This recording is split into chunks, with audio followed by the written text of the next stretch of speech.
This is so stupid. It's crazy, like how on top of tech and all this shit we have to be. I know, it really is. The latest Rode mics, lav mics, make sure the quality of the sound's good. I'll shoot shit and then go to check it and I'm like, sound's not good, lighting's not good, and I have to reshoot. The lighting is big. I did an episode recently with no lights, thinking whatever. Bad. Didn't put it out. Anyways, James Coburn, thanks for being on TOREY'S Stupid Podcast. I'm so happy to have you on, fellow comedian and content creator. Your video's been blowing up. And friend. Yeah, oh, sorry. Well, I was going to get into that. Sorry. You're like, what the fuck? Yeah, some strangers in my house. No, and we go way back. We met, such a funny story. We met through my friend Darcy, who I met on Bumble, and we dated for a brief period of time. And then I was doing the industry room at Broadway Comedy Club, and Darcy was like, I have a comedian friend. You should run your set past him. And James, sweet James, saved my life. I sent him the worst script ever. It was like, I rode horses. And you're like, yeah, just stick to what you normally do. And then I completely changed my set. And I think the reason I did okay on the industry room was because you helped me. And then I ended up working there for years. And then I went on tour with Troy Bond because I met him at Broadway. So I think I owe my comedy career to you. So thank you so much, James Coburn. Or to Darcy. Thank you, Bumble. To Bumble. Yeah, this is so just funny. An ad for Bumble. I mean, it's funny. Bumble's been weird for me. I have guys in my life that have stayed around me because of content creation and comedy, but they were started as like a date. Right. But the only people that stick around are like, well, yeah, it's just been, I don't use Bumble for dating. I use it for moments like this. Yeah. Look at us now. So thanks for being on. Thank you. Thanks for having me. Yeah. I mean, it's funny. We met before the pandemic hit, and then the pandemic hit. You went back to Australia, and I was like, damn, when are we going to hang out? And then you started doing your, you had a really good sketch show. I thought it was really good. You did a video about ants that really cracked me up. Yeah. What was that called? Little Bitty Bits. Yes. I'm so happy that you called it really good. I really like them. It's funny. Every now and then there'll be someone from like different parts of my life be like, you know, that shit you were doing during the pandemic, that was funny. Yes. Those are the real ones. Because like at that time I had like no followers. I was, you know, COVID. I was just like trying something with my best friend Sam.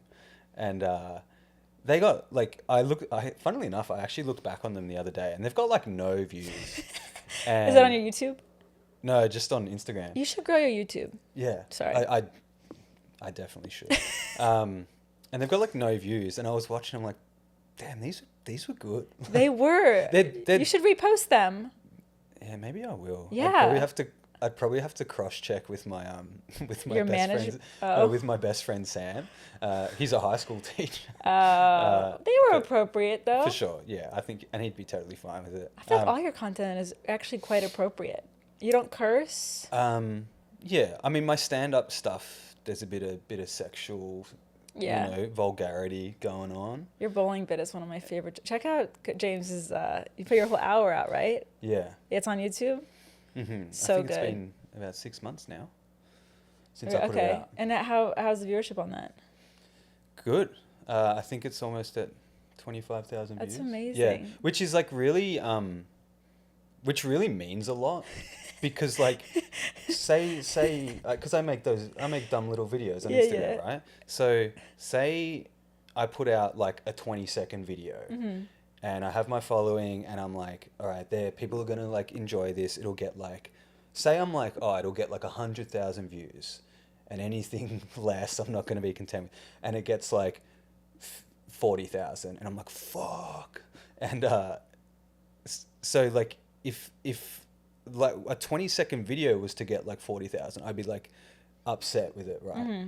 But to have like, I think it's like a 54-minute piece, to have that get like thousands and thousands is pretty special. And like, it actually didn't sink in with me until like, you know, like a week's passed. I think it had like 10,000 views or something like that. It obviously slows down heaps. Right. But I think it had like 10,000 views. And in my head, I was still thinking like Instagram mentality. I was like, 10,000, and then I'm like, no, that's like 10,000 people that have like dedicated dedicated like an hour of their like week to Yes. like just checking that out. Because the YouTube doesn't count the view until it's the end, right, or towards the end. I think definitely has to be like a larger So, portion yeah. of the video. Yeah, it's Yeah. amazing. Thanks. Does it make you want to get into stand-up more when people are viewing that and enjoying it? At the time, it did give me a bit of a buzz. I think when I posted it, I hadn't performed for a year and a half or something. Okay. Because it's approaching 2 years since I've done stand up. No way. So when I put that out, and I wasn't going to put it out, but when I did put it out, I was like, oh, it's a bit of a buzz, this. And then I sort of like got over it. But I do have the urge at the moment. Yeah, you're a really good stand-up comedian. Thank you. Yes, I always found you very funny. I remember we went to Brittany Cardwell's show at Fetty Sao, and we just went to go watch, and then she was like, "Do you want to do a spot?" And you went up in there and just crushed for 5 minutes straight, and I was like, "No, you did. You did." I remember being very impressed. It was very good. Okay.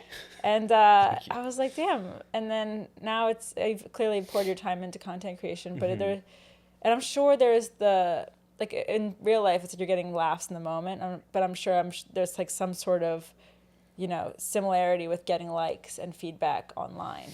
That Right. also is that instant like gratification. I was actually speaking to someone about this the other day. It's like there is a lot of, because I was actually speaking to someone about, I'm getting like the urge to do stand up again, and then I was saying this to my friend who's a stand up, and I was like, I think I'll just suck. Like I think I'll just be shit at it. Like, and then he was like, well, I don't think so. Like it's there's probably a bit of like just like riding a bike aspect to it, right? Like surely, of course you're going to have to get back into it. Yeah. But it is probably just like riding a bike. You're probably just going to have to freshen up. But he's like, also what you've been doing isn't like too dissimilar. And then I was like, you know what? That's like, it's quite true. Because I remember like, there's times where like, and this doesn't happen too much anymore just because I've sort of found my feet with the content. But at the like first few months because I was like posting every day and like I was like trying to find what concepts work. I remember I started posting this one concept where I was like dressed like a young child with like a backwards cap and like speaking like a child. And I remember watching it and just going, wow, this is dumb as fuck. And just being like, I can't post this. This is just so stupid. I think it's funny, but I think it's funny, but no one else is going to like this. And I remember at the time being like, it's just like throwing out a new joke. Yeah. Seeing if it sticks. Yeah. And it did not stick at all. I posted 7 of them. At the time I was like, all right, if I introduce a new concept, I'm going to post 6 of them. So that works out to be like, that spans over like 2 or 3 weeks. And if by 6, they're just not getting any views, I'm just scrapping them. So I think I posted like 6 or 7 of them and not one single one like got anywhere near the amount of views of the other concepts I was putting out. And I remember being like, oh, this is like bombing. Yeah. This is like bombing. No, it hurts. No, I'm not to cut you off, but I will do well on stage and then I'll clip it and I'll put it on my Instagram and it'll get like 3,000 views and I'm like, it didn't bomb in the moment, but this hurts. Yeah. This bomb hurts, and it's in front of a larger audience that I grew up with that know me from high school. So the bomb sinks in deep. You're like, oh, this is embarrassing. Yeah. It's really hard.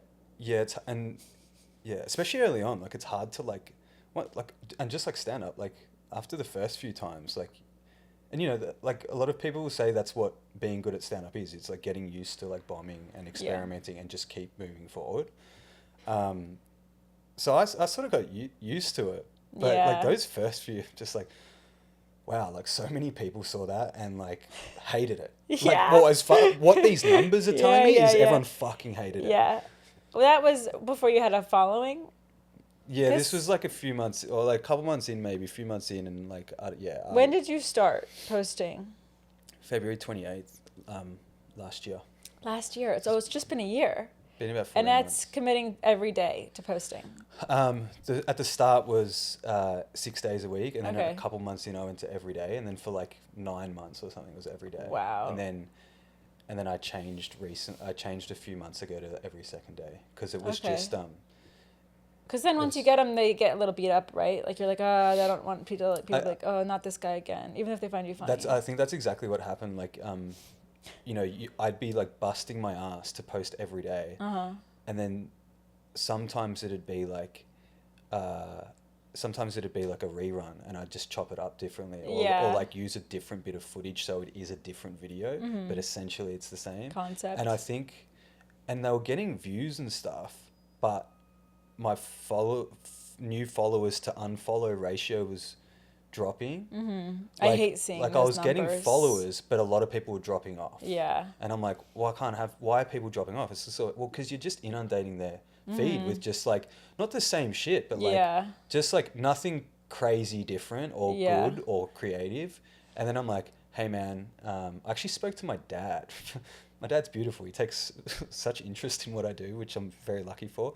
And he used to work in marketing, and he was like, why wouldn't you, he's like, I know you've got this whole post every day thing, but screw it. He's like, step back and like look at all your analytics and see what works, and just start doing that. And I figured out 2 things that worked, and started posting, like catering to those 2 things. What are the 2 things?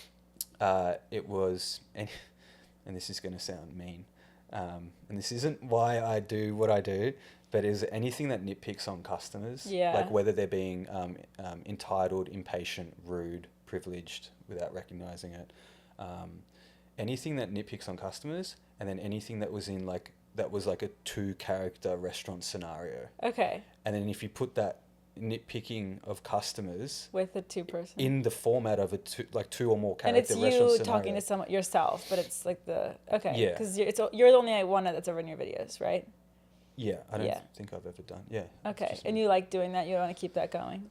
I'm speaking to a couple of people about like some collaborations right now, but like, and I do want to do it. It's just easier, like to not have to factor in anyone else and to do everything on your own time.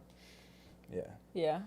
Does it take you a long time to make these videos, or have you gotten it down to like a science? It does now, but that's okay, because at the start I was like focusing on like, how do I like, what's like a nice format to put out in bulk, so it doesn't exhaust me. So I can shoot in bulk, I can write in bulk, shoot in bulk, edit in bulk, and it doesn't exhaust me. And that started well, like, but when I started noticing the drop off of followers, or just like the lack of growth as opposed to like the first few months, I was like, okay, I don't think that style is working for you anymore. I think now you need to be giving your followers something much better. And to do that, you need to put more time in. So for example, it used to take me like half an hour to shoot 6 videos, which is no time at all. And then to edit them would take about 30 to 40 minutes per video. Yeah, okay. And now it takes me about 2 hours to shoot 4. So it's about half an hour to shoot 1. And then it takes me about 2.5 to 3 hours to edit 1. That makes sense with the way you're putting out less and you're just getting better. So it seems to work. And like, I don't regret how I started out. No, yeah. What it taught me was like discipline and accountability. Like there were days where I'm like, I can't be fucked today. Like I'm not posting.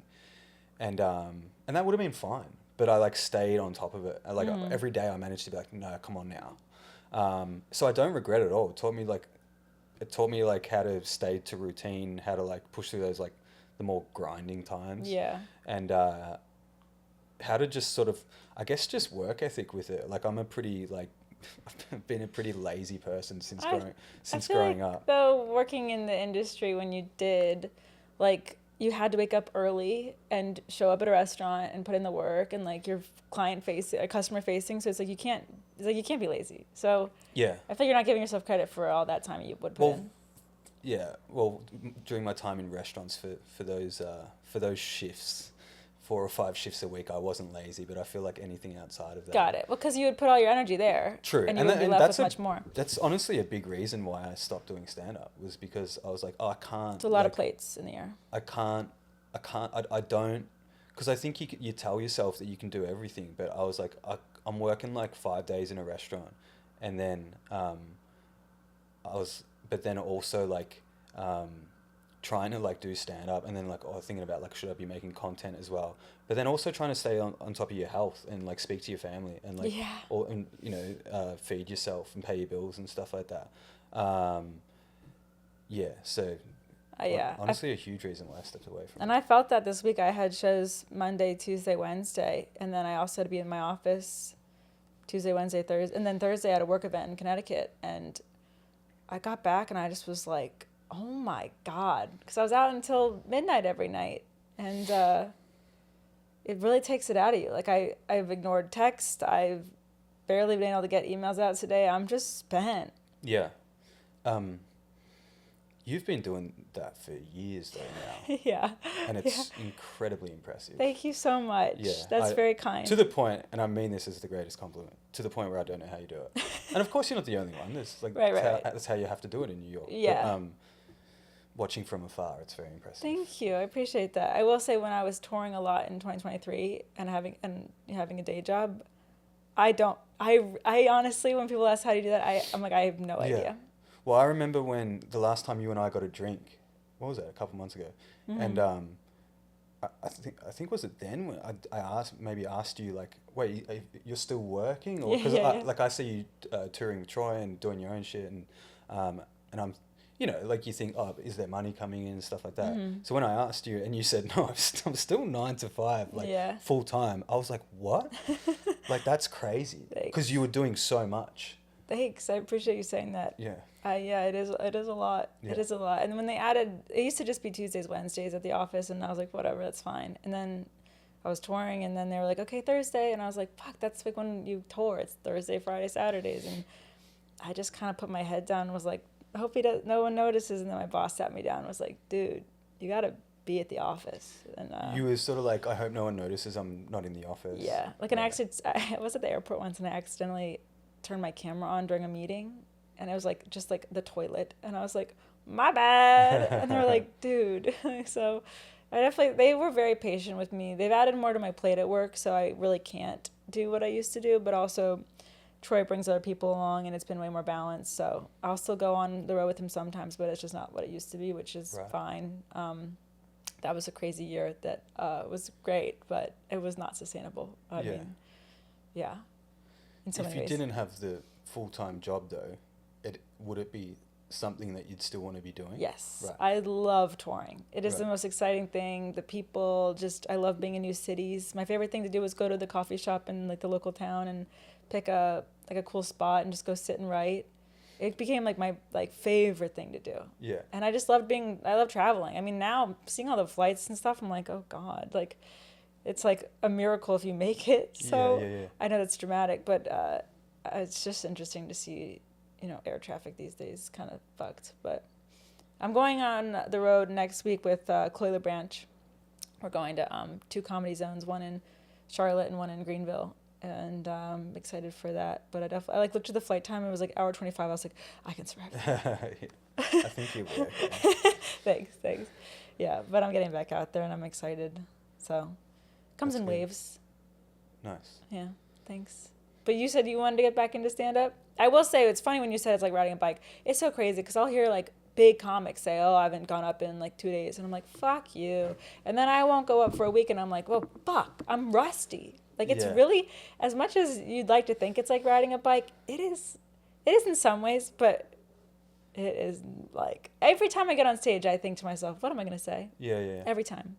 Well, now I feel horrible about doing it again. No, sorry. That's not my point. I mean, you're definitely gonna. I'm preparing you mentally. You're exactly right. I remember not going on stage for like a week and just being like, what do I do? Yeah.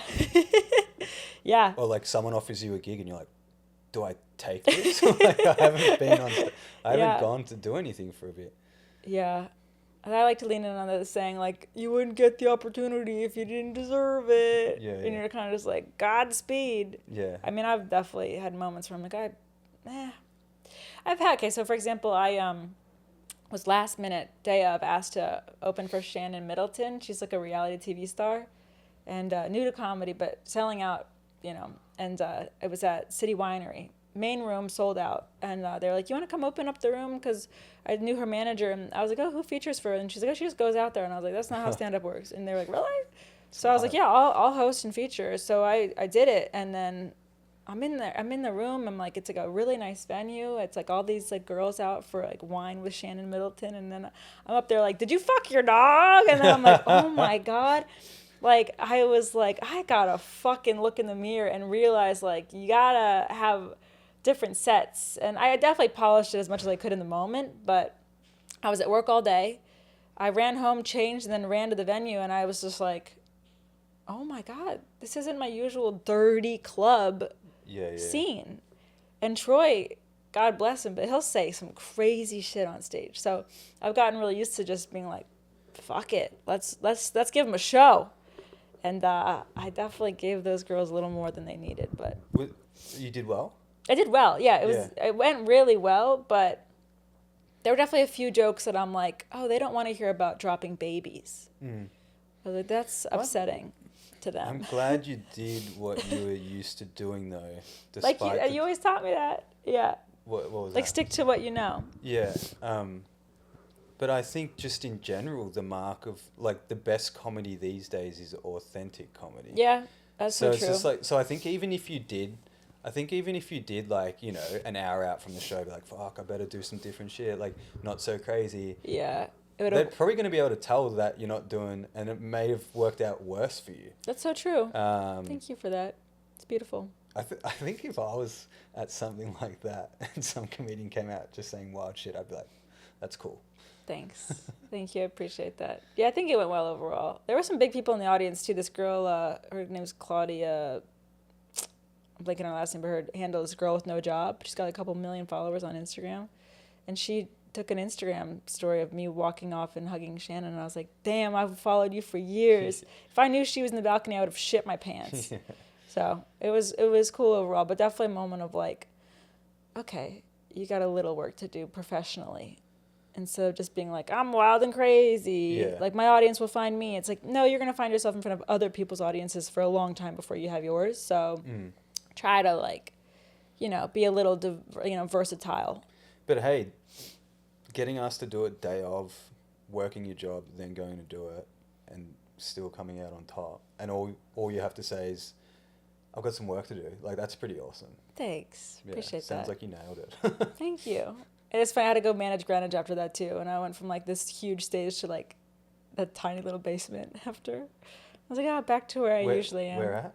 Greenwich Village. You went from City Winery to Greenwich Village. Yeah. That's wild. I know. What's funny, Usama Siddiqui actually did the Colbert Show. And then later that night he walks into Greenwich. I was like, what are you doing here? He's like, I'm working. I was like, okay. That is so crazy to me. Right? Yeah. I was like, you just did the Tonight Show. Why aren't you out, like, licking caviar off a stripper's boobs? And he was like, I'm working. This is how I get better. I was really impressed. He's already great. Yeah, I know. It's respectable and admirable. Totally. But he's already fantastic. Yeah. Isn't that nuts? Mm-hmm. That was crazy. I was like, what are you doing here? Yeah. It's good from doing Stephen Colbert to a black room with a pillar in the middle of it. Yep. To like, 5 people? Like 5 or 6 tourists? Fantastic. There was like 20 people there, but yeah, good times. Comedy will take you to the highest highs and the weirdest lows. But the lows often are like, you're like, okay, this is kind of fun in a fucked up way. I remember when I first moved here to do, and like, you know, I'd started stand up in Melbourne, and I moved here, and I remember my first ever mic. So like first ever show in New York. So it was just a mic in like, was that a place called Muchmore's? I don't know if it's around anymore. It was at a time when I didn't know my way around. Like if I walked past, if this bar still exists and I walked past it, wouldn't know. Mm-hmm. This was like 8 years ago or whatever. And I remember like it was like a bucket and there was like 60 people there. I don't know if they were rigging it or not. But I got pulled out like, I think like third last or something like that. So by that stage there was like 5 people in the room. Everyone was fed up. Yeah. And it wasn't like a bucket that started at 6 and ended at like 8:30. It started at like 9. So this was like close to midnight. And I did like 3 minutes to like 4 or 5 other comedians that hated that they were still there. and did my good shit too. Because I was like, hey, be easy on yourself, man. Do all your good material from Melbourne that was getting laughs. And like didn't get anything. Yeah. And And I remember being on the train home. It was like an hour to get to where I was staying or something. And I had to be up at like 5:30 to go open the restaurant I was working in, or the cafe I was working in. So it was technically a low, right? It was technically a low point, but I remember being on the train and just went, this is fucking awesome. I love that. So even the lows are like... Totally. Don't get me wrong. Like, there are like, well, and there's if you were genuine lows as well. And if you were to be in that position today, you would hate your life. Yeah. It's so... I love that you said that, because I was just telling someone the other day, I was like, when I sat people at Broadway, it was like the best nights of my life. I'm like, I'm at Broadway Comedy Club. I'm getting on stage. Like, this is so fun. Like, I would like dance around after, like to the music, and like cleaning the tables. Like, how lucky am I? And it's like, I want to bottle that up and like remember that everywhere I go, because you'll get these big moments, and then you're like, all right, I could work on that joke and this joke, but it's like, come on, like, yeah, you just get so used to what you're used to, and then you take it for granted. I'm sure maybe you see that with like growing online, where you're like, okay, I'm at 50,000, but I want to get to 100, and then you get to 100, and then I want another 100. And yeah, I actually found myself the other day stressing about growth and following, and like not exactly being where I wanted to be, and I had and everyone stresses about that. Yeah. And at times it's good to stress about that, because it's like it helps you want to be better, and like it helps you be better. But I had a moment where, but it was doing my head in, and like it got to a point where it wasn't healthy. It wasn't doing me any good, and I had to like remind myself. I was like, hey, why do you do this? Yeah. And I was like, that's really important. And I was like, when I first started out, I wrote like mission statements to myself for why I'm gonna make content. What was one of your mission statements? Well, the main one is to give a voice to restaurant staff that I feel like so often are poorly treated. It's huge. And another one is to highlight entitlement and lack of people that don't recognize their privilege, because those are, and you know, there's other ones that relate just to me, and it's to give myself a better, to try and make money, to give myself a better life, to maybe use it to get back into stand-up, to just have a creative outlet. Like there are also things I've written down, but the main reasons were, in the content itself, was to like give a voice to restaurant staff that I think are so often poorly treated. And you know, that's what I did for a long time, and like I see it. I'm not just like, I think restaurant staff are poorly treated. It's like, no, I see this. Yeah, you've experienced it. Yeah, and and then along with the poor treatment, and it's not everyone. Right. Customers are great. Yeah. So many of them, but also to like highlight lack of recognition of privilege and highlight entitlement, because there's nothing I can't stand more than someone that's like complaining about eggs, complaining about fucking eggs in like Soho, New York. Yeah. Just without the like ability to like just look around and realize that how incredibly privileged they are to even be sitting at a restaurant and ordering eggs. Can you make merch? Surrounding everything I just said. Yes. But like to not have the ability to recognize that, and to not have the awareness that if they were to walk half a block, there'd be someone asking them for money because they don't have anything. Right. And in my time in restaurants, that was like, because there'd be restaurant stuff going on where you're like, oh my God, I fucked up that order, or like someone forgot to run this. But my main irk was always that. It was like people not having the awareness. Do you have a bio on your Instagram that encompasses any of that? Like in the little... Or you don't want to shove it down their throats? No, I'll just make my dumb videos. I don't know. I said that to you when we got drinks, where I was like, I think it's an amazing thing, because I think it's so important for people to understand etiquette at a restaurant, and to look someone in the eyes and say thank you, and understand how lucky they are to be there, and just not be an asshole. So I just think what you're doing is bigger than your silly little videos. And if you were to able to like brand it so that people can kind of come to you and understand. It's a really good idea. Yeah. I think I've just got restaurant stuff. So maybe if I I think you could be like, don't be an asshole. Like, are your eggs cold? People are starving in Africa. True. Something like that. I love the whole thing about like, are your eggs cold? Like, oh, do you have a roof over your head? Like, do you have people that love you? Like, fuck you. I think it's a fine line between like I don't want to pity anyone Totally. either. Like I don't if someone's unhoused and like you know they're a human at the end of the day. Like I don't want to pity them. So it's like that's where I struggle with like what's the best way to like convey this. I think it's all about. I mean, at the core of it, it's gratitude and people needing to understand what they should be grateful for. And yeah. Like, I don't think you have to highlight anything about people that don't have those things. Just highlight people that do have them and how they should be grateful for them and right. Not be rude. Like, that's at the end of the day, like, don't be rude. There was one, I did a video a couple months ago that was like, it was just something like me standing there. It's like, this is my impression of someone that doesn't understand how fucked the world is. It was basically encompassing everything I just said. Mm-hmm. And I step back and I'm just like, is my coffee ready?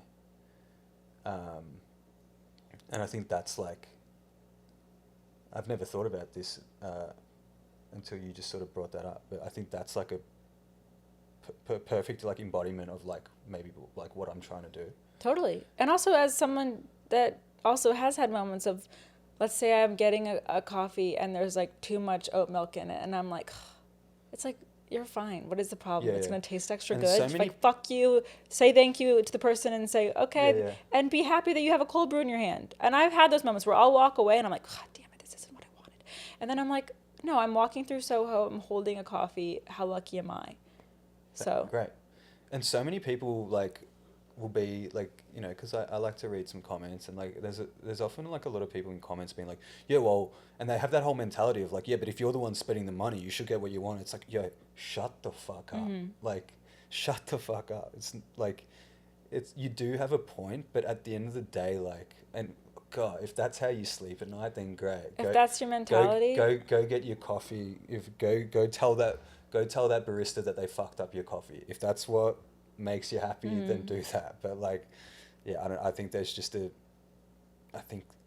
better life to live than that. I agree. But yeah, I had a moment the other day where I was like, I think I would rather be on more. I'd rather have more followers right now. I'd rather be doing this. I'd rather be doing that. Or like, I'm not as far along as what I wanted to be. And I had a moment where I was like, hey, why are you doing this, dude? Like, and I had to be like, you're doing it because, you know, everything we've just spoken about. I read over my like notes and stuff.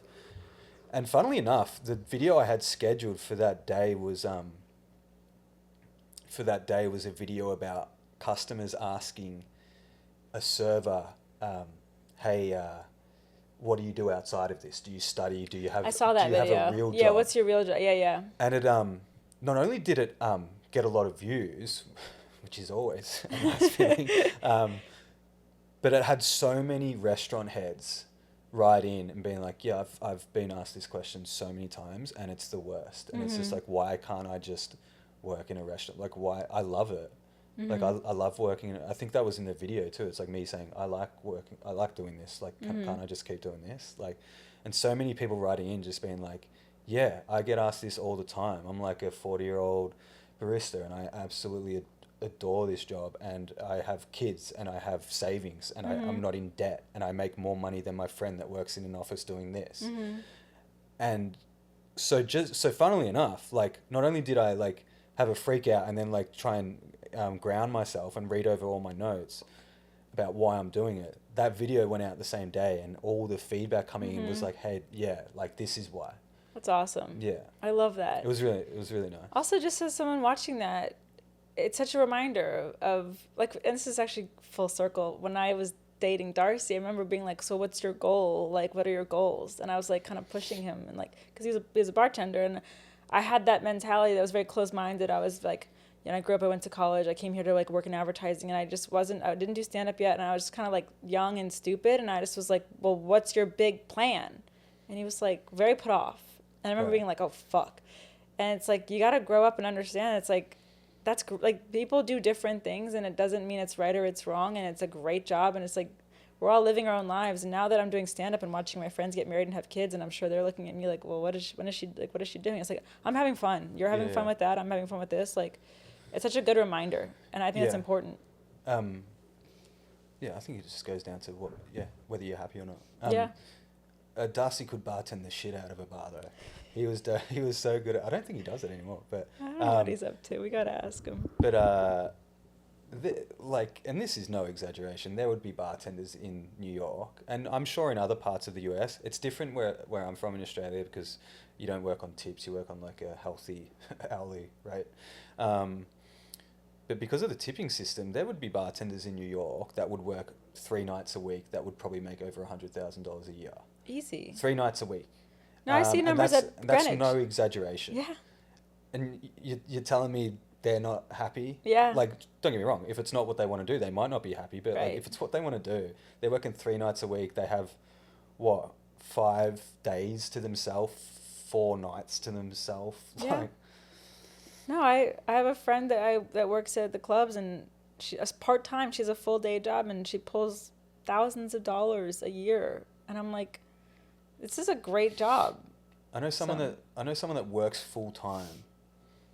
I think it's like in museums and stuff, and that's what she wants to do. Mm-hmm. But she was bartending before that, and she stayed bartending, still bartends 1 night a week. And I remember talking to her, and she's like, I'm so busy with the full-time job. And I'm like, why do you still bartend? She's like, the money's too good for 1 night. 1 night a week, she's like, I make more bartending than I do for my whole week in my full-time job. Yeah. And I'm like, that's wild. It really is. Damn. Sorry, I wanted to ask you about, going back to like for your following on Instagram and how you're growing. I wanted to ask you, so you also have your TikTok. Yeah. And I'm curious, like, you've said so many great whys as to why you do it outside of these other external factors. But let's say your Instagram growth was the same rate as your TikTok growth. Would you still be putting in this kind of work? It'd be very hard. It'd be very hard to convince myself to keep going. Yeah. And that's not to say that I think that what I'm doing isn't important. No. It'd just be really hard. Yeah. Because like ultimately to keep doing what I'm doing and to like keep trying to like have a voice and have like a mission and all that, there has to be like success, right? Totally. And like eventually, you hope to make money. So then you can do more. Yeah. And then you can help more. You can help people more, or you can do more with your voice. Yeah. I think you need a new TikTok. And then, so if I had been doing this for 14 months and I had 2,230 followers on Instagram, as well as TikTok, it'd be very hard for me to wake up tomorrow and be like, keep doing this, man. You're going great. Like, and hey, remember why you're doing it. I would try, and it is important. Yeah. But with that smaller following, that it's so far from that whole like making money and growing and trying to do more. Yeah, that's part of your why. Yeah. Yeah. Totally. Correct. Sorry, that was a question that I was sitting on for a while. My lack of TikTok following is like, I think I was telling you this last time. It's almost a skill. It's like a talking point amongst people that follow me. Like every now and then I'll post about how poorly I'm doing on TikTok. Yeah. And like I have like followers that like I've never met before, but they're like people that follow me. They're nice people. Yeah. They'll write to me and be like, "That's Fucked. crazy. Yeah. That's so. What's going on over there, bro?" There's like, something I don't wrong. know. You gotta scrap it. Well, there was this creator that I can't remember her handle. She's just ticked over 120,000 followers on TikTok. Does this? I think she's an Australian. Cooks in London, I believe. It's like a food account, and she makes delicious food. Edits it really well. As far as I know, she's a full-time chef somewhere. So it's crazy that she's doing all this work. I posted something about my TikTok doing poorly. She wrote to me. She was like, "Mine are doing poorly mine do so bad on TikTok." Yeah. And I'm like, she's probably saying that, but it's probably like dwarfing mine. And I went on hers, less of a Really? She more than doubles my Instagram following, but on TikTok she's like less than half of mine. Interesting. And she's getting like 20,000 followers on Instagram, getting like a ton of views. But on TikTok, I'm talking like 100 views. She's got something wrong with her account. Video. But you're the first one that mentioned this to me. Yeah. And I spoke to our buddy Joe about this because he's in that world, right? He said, did I tell you what he said to me? I said, hey, I was speaking to Tori. She was like, she thinks that she's heard of something like some Shadow TikTok banned, accounts being Lemons. shadow banned, or like lemons, or like glitching, and that maybe I should consider deleting it. And he said 95% of the time, because he's worked in the world of like being a consultant to people trying to do social media. He'd be like 95%. He said to me 95% of the time I would suggest to not do that, but you honestly have nothing to lose because you have no following in there. And I was like, that's you crazy. gotta. I think you gotta do a new one. They're actually doing okay now. Okay. I've got 2,000 followers on TikTok. Check you out. Yeah. Can't be stopped. I think we're running out of time on this SD card. Okay. So let's wrap it up. Any final thoughts? I feel like we said a lot of really insightful things. Yeah. I know you mentioned your overall goal with, what you want, your message with your content, and how you want people to just not be assholes and realize how grateful they should be. Okay, let's go in a year from now. Where do you want to be, and what do you want to be doing with this? I would like to be making the same stuff that I'm making, but filtering in like collaborations with other creators in the restaurant realm, and more so than that, chefs. Okay. I've got a great love and respect for chefs, and also just restaurants themselves. If I could find a way to work with restaurants, and then also something along the lines of helping people, whether it be through my content or through restaurant work or through collaborating with other people that have a platform that can help as well. Yeah. Amazing. Any final words and thoughts, and how people can find you online? I